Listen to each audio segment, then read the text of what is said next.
జగనన్నకు తోడేళ్ల మద్దతు లేదు, నక్కజిత్తులు చేసే అలవాటు లేదు, మోసం చేసే అలవాటు లేదు, అబద్ధాలు చెప్పే అలవాటు లేదు మీ జగనన్నకు అని ప్రతి ఇంట్లోనూ చెప్పండి.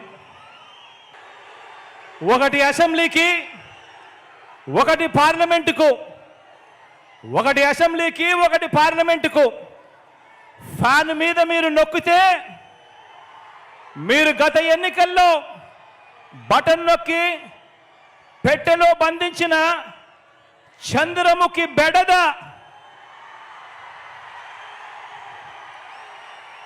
చంద్రముఖి సినిమా చూసారా?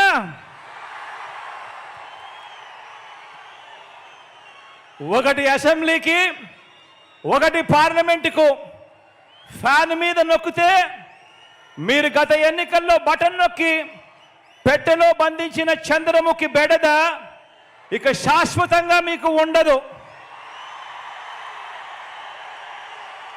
చంద్రగ్రహణాలు ఉండవు.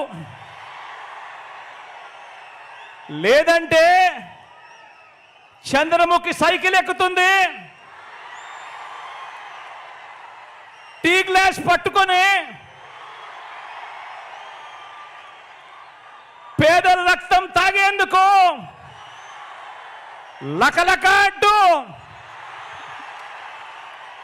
ఇంటింటికి వచ్చి అబద్ధాలతో మోసాలతో ఒక డ్రాకులా మాదిరిగా మీ తలుపు తడుతుంది. నా పుట్టినిల్లు. జగనన్నతో నాకేమీ ద్వేషం లేదు, ఆయనది కూడా నా రక్తమే. కానీ జగనన్న ముఖ్యమంత్రి అయిన తర్వాత మనిషి మారిపోయాడు. జగనన్న ముఖ్యమంత్రి అయినాక పాత జగనన్న కాదు, ఈ జగనన్న నాకు తెలియదు. నేను వైసీపీ కోసం, జగనన్న కోసం నిస్వార్థంగా 3200 కిలోమీటర్లు పాదయాత్ర చేశాను.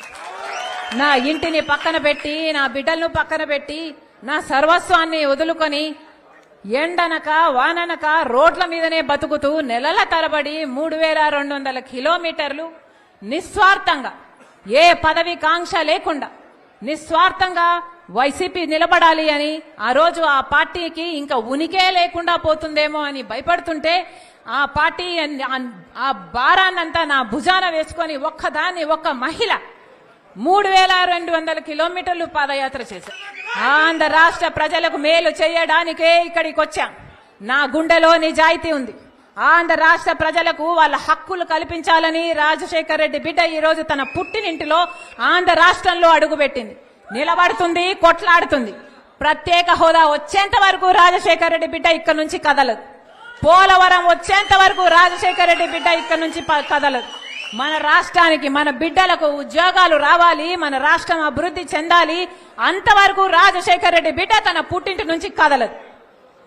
మీ ఇష్టం వచ్చింది చేసుకోండి, ఎంత చేసుకుంటారో చేసుకోండి, ఏం పిక్కుంటారో పిక్కోండి. ఇక్కడ భయపడే వాళ్ళు ఎవ్వరూ లేరు. ఇక్కడ ఉన్నది రాజశేఖర్ రెడ్డి బిడ్డ. ఖబర్దార్.